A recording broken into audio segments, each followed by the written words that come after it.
She came home later than usual that night. I knew because I was already gone. The house was quiet in that way that only feels loud when something is wrong.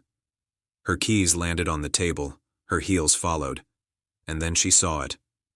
A single sheet of paper placed carefully in the center of the dining table, weighted down by her wedding ring.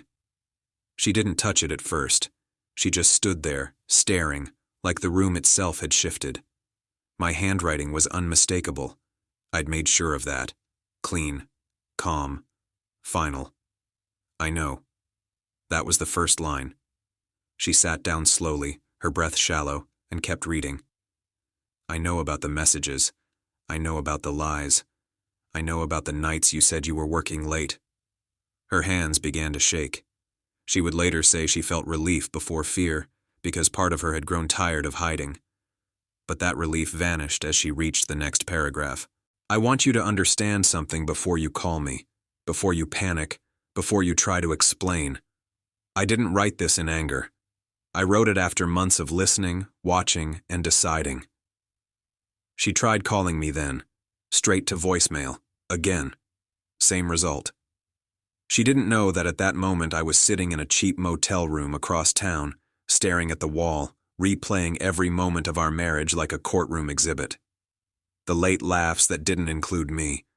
The way she guarded her phone like it was a living thing. The way her eyes changed when she said his name. Just a co-worker. Back in the house, she kept reading. I could have confronted you. I could have screamed, begged, fought. That's what you expect. That's what would have made this easier for you. Her chest tightened. She knew me well enough to know where this was going, and that scared her more than rage ever could. But I chose something else. That's when she finally cried. Not loud, not dramatic. Just silent tears dropping onto the paper, blurring the ink. I remembered the night I found out. Her phone buzzed while she was in the shower. I didn't mean to look. I really didn't. But the message preview was enough. His name. A heart. A sentence that no co-worker should ever send. I didn't confront her that night, or the next, or the next. I watched. I learned. I waited. She turned the page. By the time you read this, I will have done what I needed to do. Not to hurt you, not to punish you, but to reclaim myself. Her breathing became uneven. Her mind raced to worst-case scenarios. Police, hospitals, suicide notes. She grabbed her phone again and tried calling me, her voice cracking as voicemail picked up. Back in the motel, my phone lit up. Her name. I let it ring. The letter continued. I've already spoken to a lawyer. Everything is documented. The messages, the dates, the hotel receipts you thought were hidden. I'm not angry anymore. I'm just done. She dropped the letter and stood up abruptly, pacing the room like a trapped animal. That was when she noticed the empty walls. The photos were gone. Our wedding picture. Gone. The vacation frames. Gone. Even the silly photo booth strip we'd laughed over for years. Only bare nail holes remained. I had packed them earlier that day, quietly, methodically.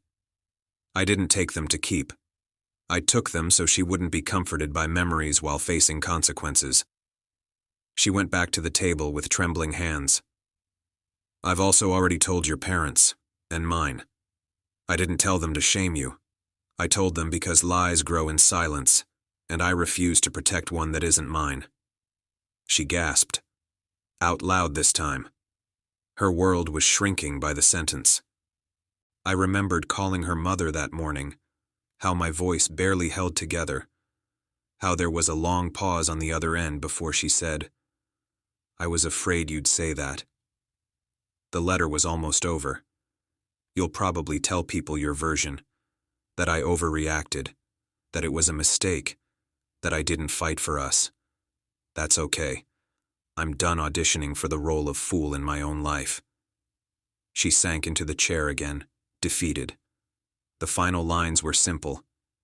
I loved you honestly. I'm leaving honestly. Please don't come looking for me. This is the last gift I'm giving us both. There was no signature, just an empty space where my name used to matter. Her phone buzzed then. Not me. It was him. She stared at the screen, the irony crushing her chest. For the first time, she didn't answer. In the motel room, I finally turned my phone off. Not out of spite, out of peace. I didn't disappear from the world. I disappeared from hers, and that's what truly destroyed it.